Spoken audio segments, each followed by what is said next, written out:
Good morning.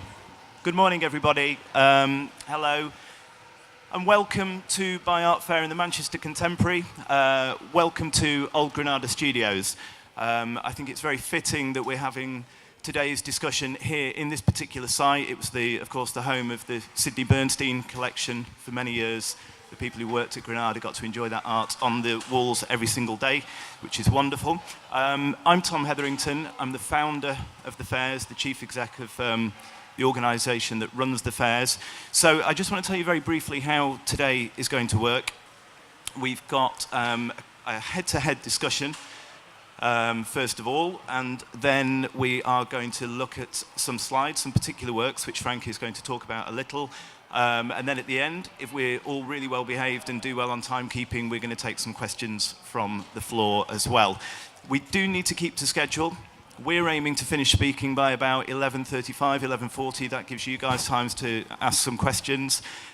We've got a tight schedule today. There's a wonderful conference on this afternoon, the Fair Cities Conference, which is looking at Basel. It's looking at also at Brussels. It's looking at the art market ecologies there and looking at how cities like Manchester can work on developing their own art market ecologies. So that's worth staying around for this afternoon. Some practical stuff as well. We're not expecting a fire alarm. If there is one, no running, no pushing. Leave via the steps on that side. And obviously, if you could all turn your phones off. It's a major faux pas, and everyone will point and laugh, so please turn them off now. Okay, so I think what's nice, just to kind of set the scene a little bit, is that the point of Buy Art Fair in the Manchester Contemporary is to make contemporary art, to make art accessible.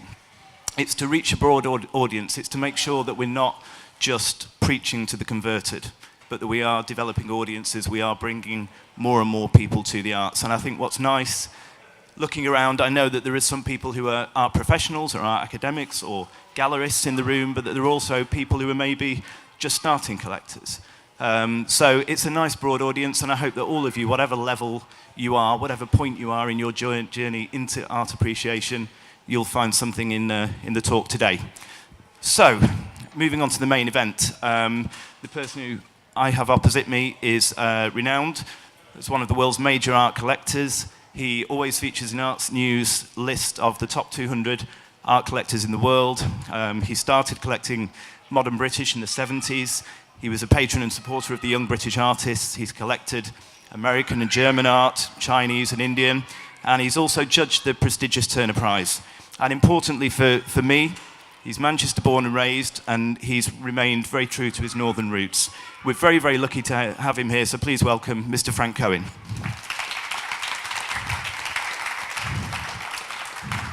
So, Frank, hello. Can you hear me? Can you hear me? Can we hear Yes. Frank? Can you hear me? Yes? There you No? go. Yes. Is that better? Yes, we can Thanks. hear you. Anyhow, thanks for that welcome as well. That's all right, a pleasure.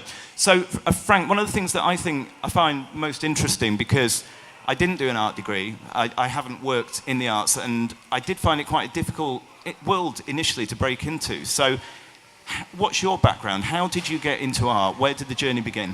Well, my journey began when I was a kid, 13, 14 years of age. I was always a collector. I always collected cigarette cards, cigarette packets. In those days, you used to get a cigarette card inside a packet of cigarettes with a footballer or a cricketer or somebody like that, you know, and all the kids in the school used to try to get a set of 50, and they used to swap them. Because we weren't smoking in those days, but you weren't supposed to be smoking, but we were. But I must tell you, I used to go to all your aunties and uncles, and they used to save all the cards for you. Then I went from cigarette cards to cigarette packets, and from cigarette packets I went to coins, and I had one of the biggest collections of pattern coins in England. A pattern coin is a coin. When the Royal Mint produces a coin, they go to pattern makers and they say, look, we want to do a 10, well, now it's decimal coinage. In those days, it was 5, sixpences, threepenny bits, half crowns, 2 shilling pieces. And they wanted to do a new coin, like a new banknote. And 6 or 7 professional pattern makers will go to the the Royal Mint with a pattern to put on the Queens on one side or the Kings on the other side, and then there'll be a pattern. But And Frank, a lot of these coins were very, very, they were very rare, and only one ever got struck off for circulation. And I collected the ones that never got struck off, and they were very difficult to find. The Queen got one, the Victoria and Albert Museum got another, and hopefully I got another one, and that's really started with the coins. So what was the kind of gateway to art? Well, What got I'll you tell into you art? now. So coins had to be put in a safety deposit box. You couldn't touch them. You had to wear gloves. They had bloom on them. These were all pattern-proof coins. And if you could take the value off them if you put a fingerprint on them. And they were amazing. But I could go on for hours talking about coins, but we're talking about art. That's a different Then talk, I think. I started in the wallpaper and paint business. I worked the markets. I used to have an old ambulance, and I used to sell seconds clearing lines in wallpaper. I used to work all the northern markets, Welsh markets. And I then opened small shops in Manchester, and I opened one in Stockport Road, and then I opened one in a place called the Market Centre, which is probably still going now off Market Street downstairs. And one day a guy comes up to me and he says to me, well, my daughter's on a school holidays, will you give her a job? So I said, send her in. How old was it? I can't remember. I was about 20 odd years of age. And in came this beautiful girl, his daughter, and who's now my wife. And believe it or not, he was an art dealer. The father was an art dealer. He was an old character in Manchester. He was like an old Victorian character. Went to work every morning with a dicky bow on. He had a hat with a feather sticking out of it, always very smartly dressed. And he was a glass manufacturer, a picture framer. Really the old school, like the brown coat brigade. Did you buy art to win Cheryl's hand, to win the founder's approval? I never. What happened was, every time I used to pick up Cheryl to take her out, he used to try and sell me a signed Lowry print for 15 quid. Well, I tell you the truth, I had about 300 of these sound Lowry prints. And, and I thought, what am I doing with all this, sound Lowry prints? I don't want them. I want an original Lowry. So he introduced me to a woman, and at the time was very friendly with Lowry, and she was called Wendy Bridgman. Wendy Bridgman, I found her. I went there and bought a little Lowry painting off her, an original, which was called My Family. It was about, like a postcard size. And to be honest with you, that's how it all started, and the rest is history. Yeah. I just got besotted by art. I had 57 Lowrys at one time. Unfortunately, due to money circumstances, which I was never rich, I had to sell some and buy others, and as you go through life and business. And only when I started to build up a reasonable sized business did I start really getting stuck in and buying other artists. And is there a story about a gallery who supported you in those very early days, who was happy for you to take the pieces and then pay them later? You're absolutely right. There's one gallery in London. Without him, I never would have had a collection today. I never would have been able to own anything. And the guy died this year, unfortunately. He was called Leslie Waddington.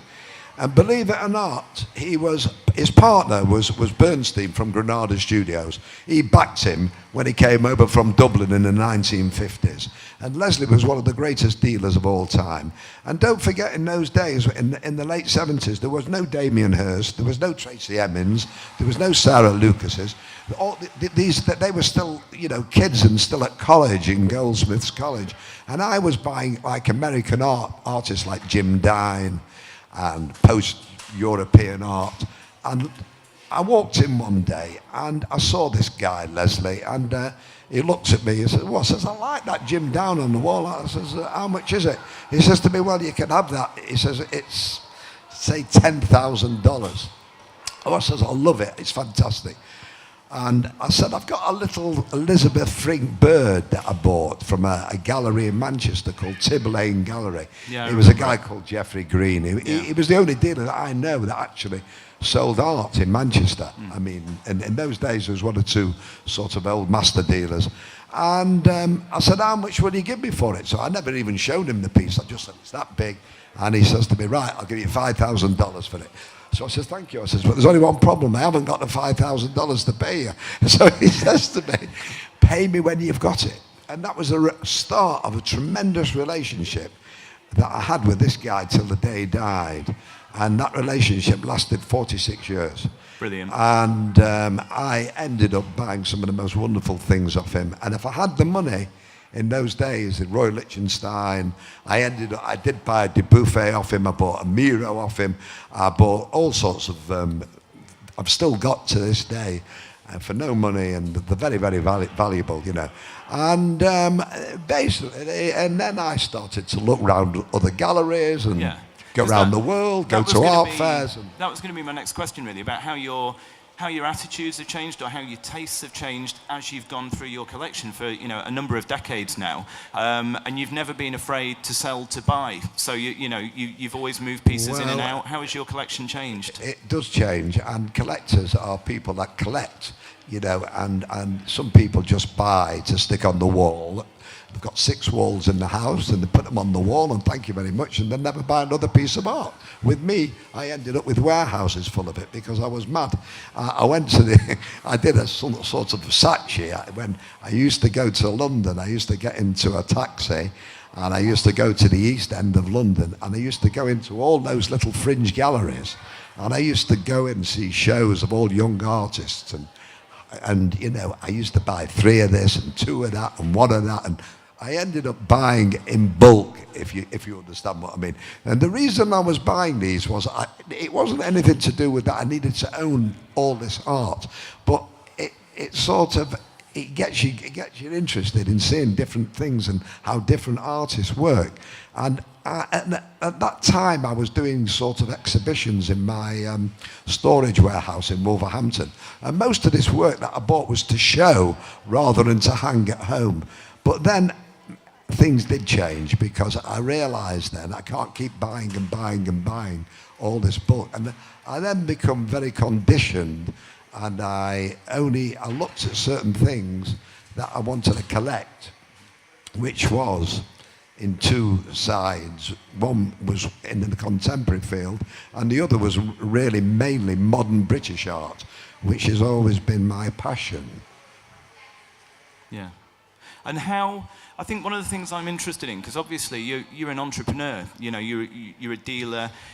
Do you look at it, what is the balance between when you're looking to acquire a piece of work, between the financial side and just falling in love with the piece, just wanting to own the piece? Well, unfortunately, today, there's not such a thing as falling in love with a piece. Everyone thinks money, that's the problem. If you go to America, it's all, the whole of the contemporary art world is money orientated, because when you look at some of the prices that have been fetched in auction, and you can see a Basquiat went for $55 million only a few weeks ago in auction in New York. It was bought by the Chinese.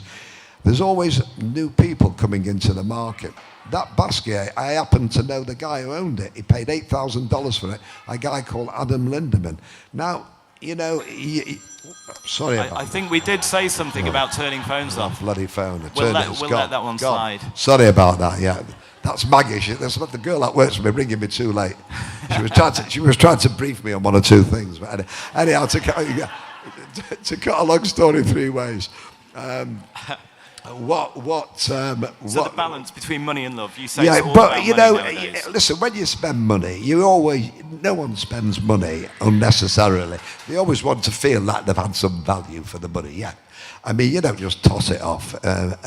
And you know, inevitably, if you buy the good artist, and the artist is a good, you will make money out of that. But you can't just buy on Monday and sell on Tuesday. You've got to keep these things for years and years and years. And I've always kept things for 5 and 10 years, 15 years. It's like, you know, wine. You know, you buy on Premier, Romani Conti, you can't drink it. You have to drink it 15 years later, and then you get a fortune for it. But it's not all art that goes up in value. I buy a lot of work that I love. I have a feeling. I want to hang it on the wall and look at it every day, and I know it's going to go nowhere.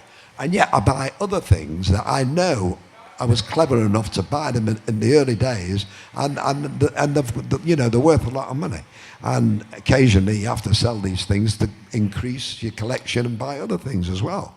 It's it's a cycle really at the end of the day. And just going back to how you buy art and how you choose art as well. I mean, you're the guy sat here today, but of course Cheryl is a part of it as well. Does she have a voice? Does she have an opinion? Do you have similar tastes? My wife you're talking about. Your wife, you remember? God. Yeah, she has a big opinion. I'm not allowed to bring anything in the house unless she vets it. I once bought an artist, a Scottish artist called Kenny Hunter, and it was like a sculpture made out of plastic of a frogman. And she saw it in the entrance hall and she threw me out. She said, either that goes or, you go. So anyhow, that went out of the window.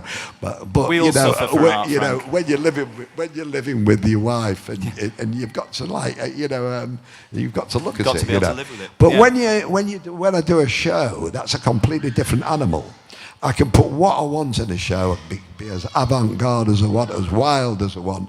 That's a show where people are coming to look at something, which is, you're not living with it in your own house, And now, Frank, if we could talk as well about the Northern art scene, because you must have seen it change incredibly over the decades that you've been involved. And I know I was at the launch that you did at Fortnum's the other day, and you particularly listed public institutions which you felt were incredibly important. And I was gratified at how many of them were in the north of England, whether it was the Hepworth or the Lowry or the Whitworth or the Tate.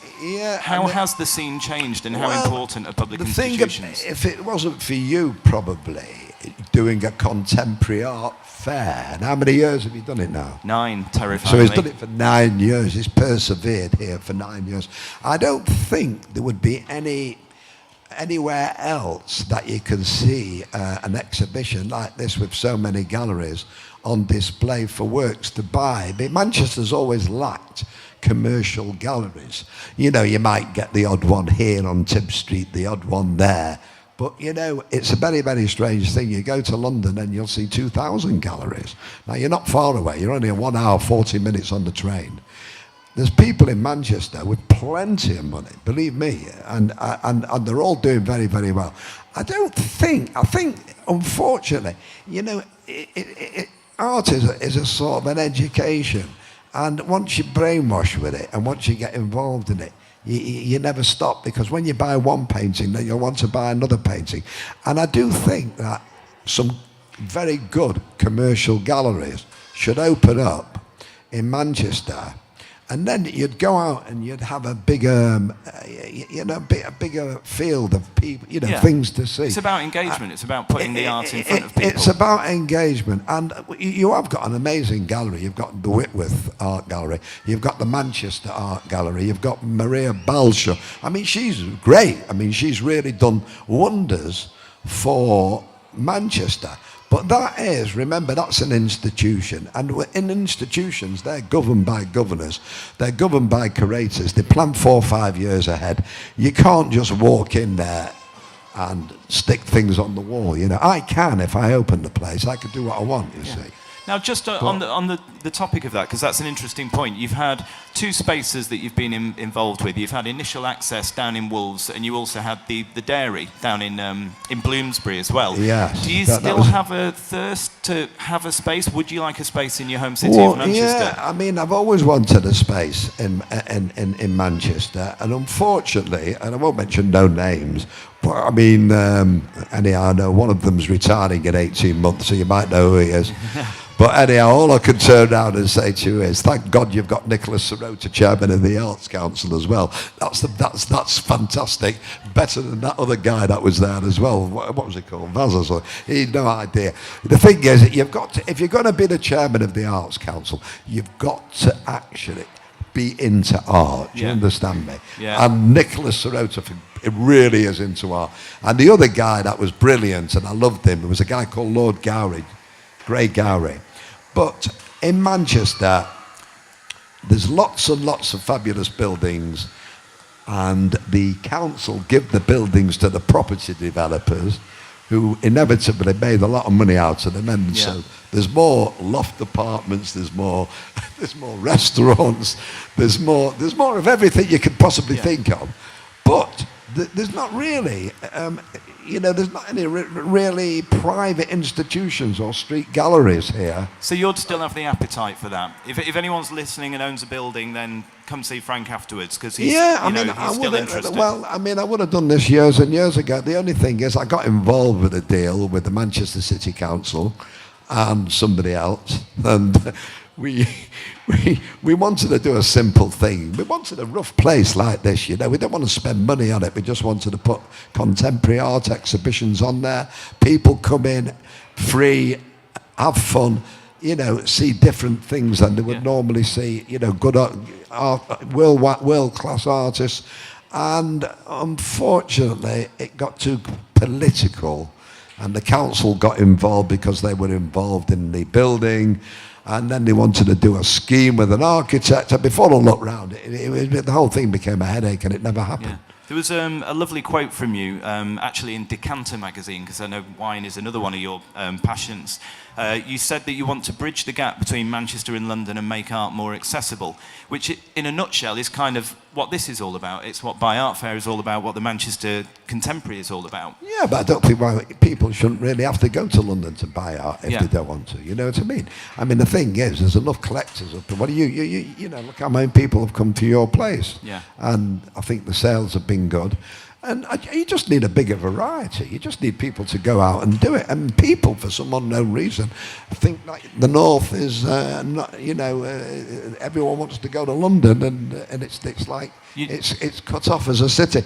But I do believe that in the next few years. I know one particular dealer, Sadie Coles, who came up here to have a look around to see if she could open a gallery. Yeah, well, that would be a game changer.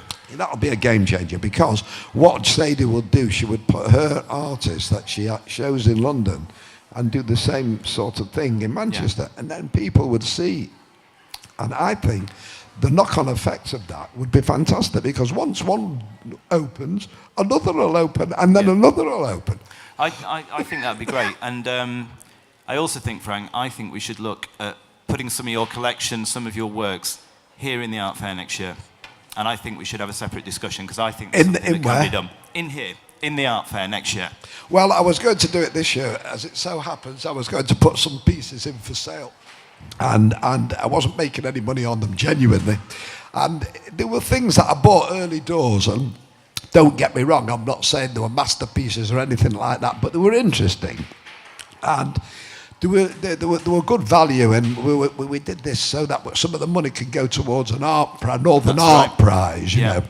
And what I will do next year, I think, if I've got the space in here, if the building is still around, then I will do that, Wonderful. There you go. You heard it here first. Watch this space. Now, Frank, just to bring everything right up to date, and also for the people in the audience, I think you get a real insight into a collector by looking at some of the pieces that they own and hearing them talk about how they acquired them, why they bought them, why they wanted them. You recently did an installation in Fortnum and Masons. It was called Fortnum's X Frank. That is the most amazing thing that anyone's ever done. It was an incredible selection. No one's ever done this ever in the world. It's a first. So tell the audience, what is it and how did it come about? Because you did it with Ewan, didn't you? Can you imagine having an art exhibition in a departmental store, especially Fortnum and Masons and Piccadilly, facing the Royal Academy, giving you every window with my artwork in there? Well, the guy that runs it is an amazing character called Ewan Venters, and he is the chief executive of Fortnum and Masons. Besides being chief executive of Fortnum Masons, he owns restaurants. He's got other businesses on the side that, which is his own businesses. He's turned it from a £5 million loss into a £7 million profit. And a very good friend of mine who came from Manchester, and he went to Cambridge, and then he became an author, and he won the Booker Prize, Howard Jacobson. And Ewan Venters are very good friends. The two wives did a course of some psychology course, and they met one another. And they were having a birthday party. They have a joint birthday party. Their birthdays are on the same days. One's 74 and one's 44. And I was sitting next to Ewan at the birthday party. And we just knocked this thing around about 2 or 3 years ago. And I thought he was insane, this guy. So, yeah, what are we going to do? Fortnum and Masons? You mean with all the tea and all the wine, and all the cheese and all the food? And it's on 6 floors in the boardroom. And anyhow, to cut a long story 3 ways, I agreed and we did it. And it's all modern British art. It's no contemporary art. Because the reason being, it's my collection. And it wasn't, we weren't trying to do anything that was a commercial enterprise. It had to be something that was... You had an M in there, didn't you? But the vast majority was modern British, almost all. It was all modern, but there was no artist other than English artists in there. Well, Frank, we've got some of the pictures up here. So you've picked out 10 of the pieces that you're particularly kind of proud of, that you were particularly proud to be able to show. Get your readers on. William Roberts. So the first one, William Roberts, Discussion in the Cafe. This was on the staircase, the Duke Street staircase. You see, William Roberts was a Vorticist painter, and he was born in... I've got my other glasses, can't see a bloody thing in it. William Roberts, he was born in 1909. And I've always been a big fan of figurative art, and he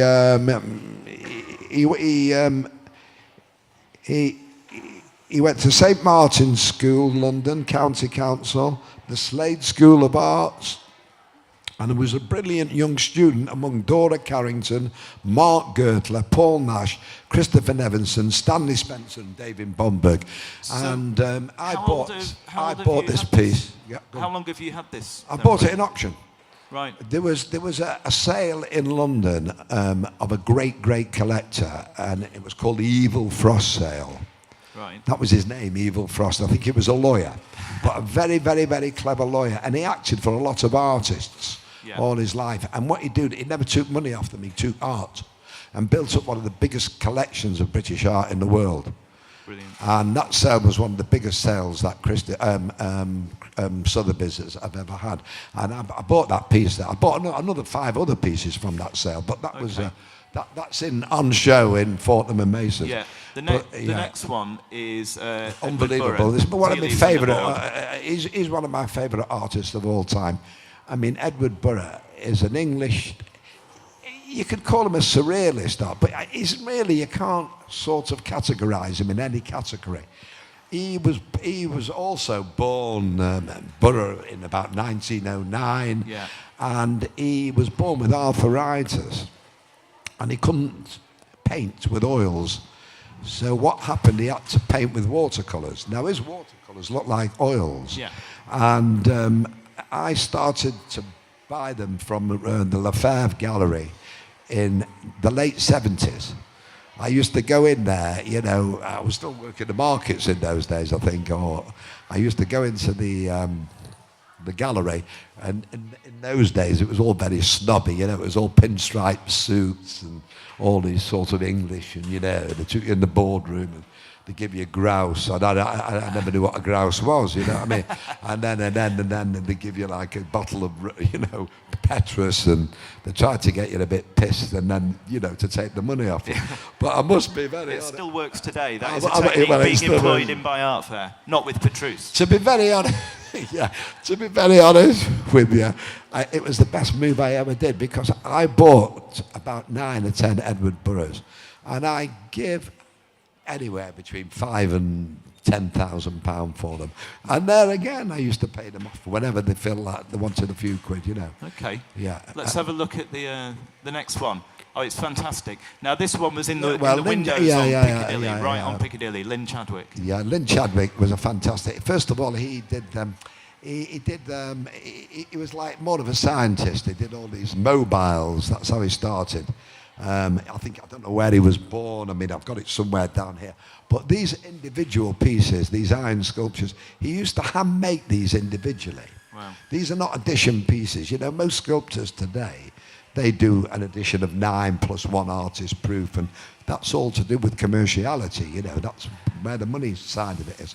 But whenever I see these pieces, and this is a 1950s piece, you know, if I can see them in auction or I bought this privately, by the way.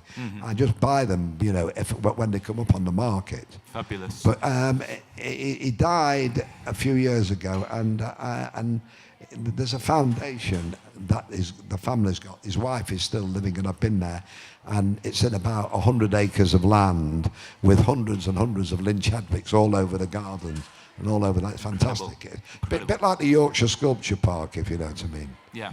Okay, next one. Another fantastic piece. Well, Hoyland is I mean, he's to me, he's one of the greatest of all the abstract painters, Hoyland. I mean, a British abstract painter, 1964. If you have a look now, what's going on in London at the Royal Academy, they've got an abstract show. Yeah. But it's all American artists, you know what these Jackson Pollock, and there's no English artists in this show. It's a shame, really, but, you know, they're doing an American abstract show. Yeah. All the Americans were buying this work in the 50s and 60s. This is when they were buying it. And when you need to buy these things now, it all comes back from America. Yeah. Unfortunately, a great body of his work got burnt. He had a fire in one of the warehouses in London that burned down a few years ago. Martin Speed or something, you know, Saatchi had a lot of stuff in there as well. Yeah. That burned down, but I mean, I suppose half of that was garbage in any case. So it makes but this guy, unfortunately, Hoyland, he was a wonderful artist. Okay. He's fantastic. I think we've got time for one more, because I would like to give the audience an opportunity to talk to you as well. So I think the next one, and again, it's an incredible work. This was in the windows on Piccadilly. I love this guy. This guy is just somebody that I was besotted by. Frank Auerbach. He came over to England on the Kinder transport. His parents died in the Holocaust in a concentration camp. He worked with Leon Kossoff. He was Bomberg was his tutor. He never painted within 1 mile of where everything he's done in his whole life. He lived in Mornington Crescent, and it was after the war when all the Blitz and the bomb sites, and all his work is all buildings of that decrepit buildings, and this is called Summer Building Site of Primrose Hill, and because it's in the summer, the colours are yellow, but it does very dark colours, dark green, but you've got to see through them. He's an abstract painter. He's the finest British artist we've definitely got. There's no question about it. It's stunning. And he just had a big exhibition at the Tate Gallery, you know, 100 pieces. Yeah, it was phenomenal. Fantastic. Well, listen, Frank, I think we should turn back to the floor. We should have a roving mic somewhere. Liam has the roving mic. We've got time for a couple of questions. So does anyone have a question for Frank Cohen? There must be some hands going up. Go on. One at the back, lady at the back there. You're going to have to wend your way up. Sure. It's like passing the baton. It's like guarantee it's a question I can't answer. Go easy on him. Well, I've got two, actually. I hope. Oh, that's cheating. Go, talk. So the first one is, do you buy... this is about your personal collection. Yeah, go on. Do you buy work sight unseen, so before you've seen it in the flesh? And what's your experience of commissioning work? Two good questions. Yeah, it's a good question. So what you're saying is, do I buy things that without having seen them? No. I really am. I'm not. Listen, if I've seen the work previous, and I've seen it in an exhibition 10 years ago, and someone offers me the piece, then I understand the piece. But it's very difficult to buy art without. Seeing it, really. I mean, there's so many online auctions today that are doing well, and they're doing billions and billions of turnover. But I think mainly they sell prints and they sell sort of limited editions. And what was the other part of the question? It was about commissioning, about whether you've any experience of commissioning works as opposed to buying. You know, when you commission work, the problem with commissioning is you are putting your ideas in an artist's head. I never do that. I don't want to turn around and say, well, I've got, £2 million, paint me a painting. I'd rather the artist paints what he wants to paint, rather than Frank Cohen goes up and says, oh, I've got this money, go and paint me a painting, I remember once that there was one piece of art. Lowry never did commissions. He always saw things as he saw them in the street. And there was a store in Manchester called, it's Piccadilly in Manchester. Mm-hmm. And there was a store called Henry's Store. Does anyone ever remember Henry's Store? I don't think there's anyone old enough here. Oh, you do? You remember it, don't you? Yeah? Right, well, Henry's Store, the owner of Henry's Store, you commissioned Lowry to paint Piccadilly, and you know something? It was a terrible picture. I never liked it. Because it was something he didn't want to do, you know, and he stuck a statue in the middle of it, and it never worked. I mean, someone bought it for a lot of money, but that's, you know, it's irrelevant, you know. There you go. I hope that answers your question. You commission portraits, by the way. That's another story. You can commission a portrait. Does anyone else have questions for Frank? There must be another arm going up. Oh, there you go, Mr. Frost. Have you bought anything at this fair? No. That's a straightforward answer. Do you know why? I've not even seen the fair yet, to be honest with you. And I've seen, I'm going to go, well, I've been around, and I'll go around, but, yeah, no, there's some good things. There's galleries that you've bought from there, isn't there, exhibiting? Oh, yeah, I bought from galleries here. And, you know, I've got work by galleries that are here. Yeah. But I think that what you want is, and this is a great art fair, but you want variety. You want to see different things all the time. You don't want a repetition. I mean, an art fair can almost be curated, if you know what I mean, like you curate a show. And if you get 15 galleries all selling the same sort of thing next to the one, boom, boom, boom, boom, it becomes boring. You need to, this is true, the Basel Art Fair, which is the biggest art fair in the world, they have a committee, and they look at the work that's coming in, and they say if they don't like it. And I know one guy who's exhibited there for 20 years, and they threw him out last year because they didn't like his stand, and they said that you're not important enough. So really, you know, if Thom gets to the position where he's overloaded with people that want to exhibit, I'll be throwing them out. I think he needs to. I think what he needs to do is do a bit of editing.